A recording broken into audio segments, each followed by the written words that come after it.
Okay, next we want to talk about cover two here at Grandview and how we play it and what we do. We talked about cover three, how the big stressor is on the corners here of being able to midpoint 1 and 2 on a vertical throw. The stressor on cover two for us at least is obviously the mic back. We basically play a Tampa 2 type style where that mic's got to take the middle of the field. And then the safeties have to be able to take a vertical on for 1 and 2. So we need to do a good job on our corner play and being able to take some of that stress off of our safeties. On our cover two technique with our corners, we really want to, once again, move our feet, be able to move our feet, then use our hands to funnel that number one receiver inside. If he does get that outside stem, we want to make sure we get him out of bounds and still keep our eyes inside of number two. We want to lock in a number two, figure out his route concept, determine the route, and then drive on it.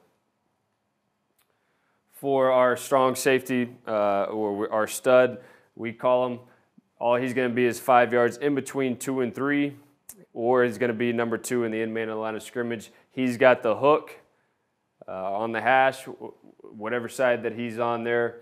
The depth, he needs to get quite a bit of depth. He needs to try to carry number 2 as far as possible, get hands on number 2, but carry him no more than 12 yards for us, but at least help out that safety of really funneling 1 and 2 inside to him. Our free and neck have to do a great job. We talked about these are the stressor in cover two concept. For us, he's going to slow puddle out of there, get a little angle towards number 1, be able to make sure that I can get out to 1 if that number 2 receiver breaks out on an out route right now. As you can see here, with a 3x1 set to a nub side, we want to do a good job with our corners. Still want to hold that cover 4 shell as long as possible. Corner's going to drop down 6 yards, square up, move his feet, then use his hands, funnel him inside. Our stud over here, down here at the bottom, he's going 2 to 1. He's going to make sure to get hands on 2, funnel him inside, outside. They do a really good job, and this really helps out this safety down here on the boundary side here. Not putting a lot of stress on him. He doesn't have to cover a lot of ground. He can cover 2 people at once. Does a really good job here, down here in the bottom. So our stud here is going to go 2 to 1, figure out the route concept to crosser coming his way. Does a pretty good job. Almost gets a flag here for hitting him late. But as you can see to a nub side up top, we're 2x5 by this corner.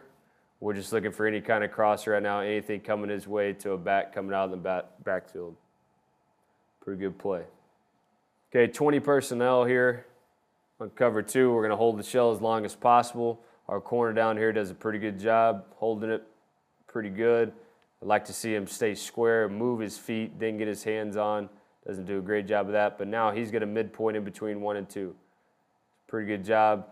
Not letting the quarterback make a clear decision. Now he's just going to throw it as far as he possibly can.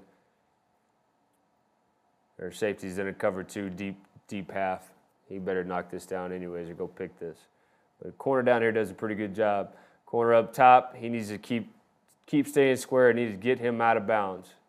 That's not a very good job. Puts a lot of stress on that safety to get all the way out to the sideline if they want to throw that window.